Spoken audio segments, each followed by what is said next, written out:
Hey guys, Sean Klinger with VitalMX, and today we're looking at a 2022 GASGAS EX 450F.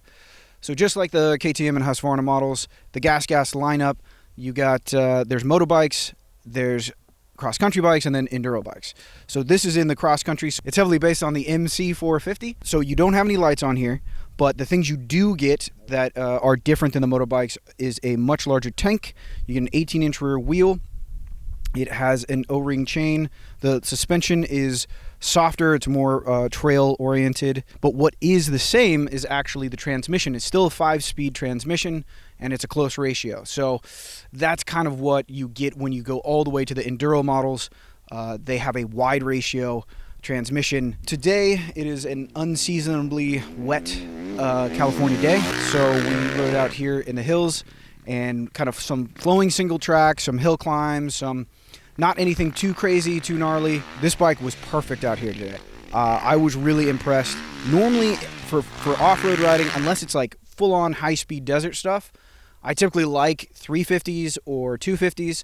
A 450 is just, a lot of times you don't have the opportunity to use it all. But what ends up happening with this GASGAS, especially comparing it to the KTMs I've ridden and the Husqvarnas I've ridden, is that it just has such a linear power. It's so smooth. There isn't any notch or step up. The bottom end it's chuggy, but really manageable. Like for a 450, it's surprising how much control and connectivity you have. So in the tight stuff, that's a huge benefit. It's a 450, so you're thinking, oh, is this going to rip out of my hands? Am I going to have a hard time, maneuvering through tight trees or over logs or rocks? But it really encourages you to just crawl in first gear and be able to really know how much power you're putting down, and then when the trail opens up, you can go fast. It still is a 450, and you click up a couple gears and you're hauling ass. So that's really cool about the power plant.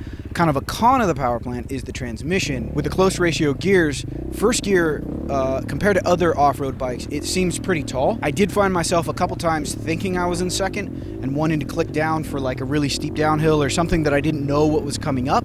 A lot of times default mode, click all the way down to first until you kind of know how steep it is.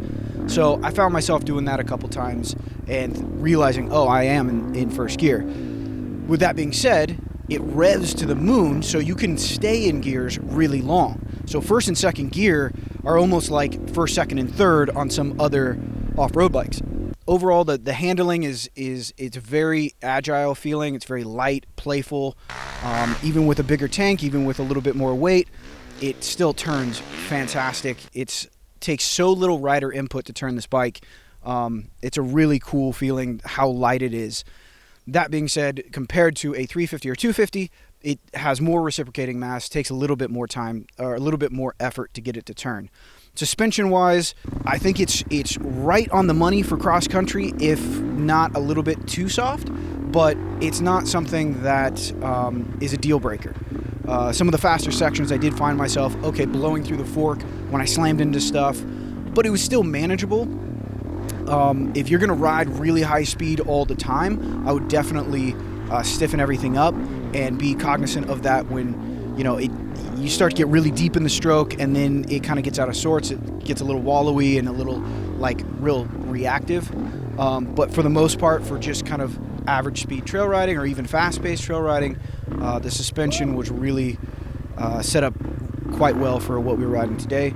18-inch rear wheel, tons of traction, going up hills, you could chug and just, not worry about slipping. You got more rubber on the ground. Probably out of the cross-country bikes, though, this one might not be the one that is going to be a track and off-road bike. Whereas like the KTM XC models, those are a little bit stiffer, a little bit more moto-y. And so this one is kind of more in that trail zone, but overall, if you're a mellow vet rider, I think you could take to the track no problem. So that's what we got on the 2022 GASGAS EX450F. If you're on YouTube, please click like and subscribe. Make sure you're subscribed because sometimes you can see our videos and you're not. If you're on VitalMX.com, check out our YouTube channel. Thanks for watching.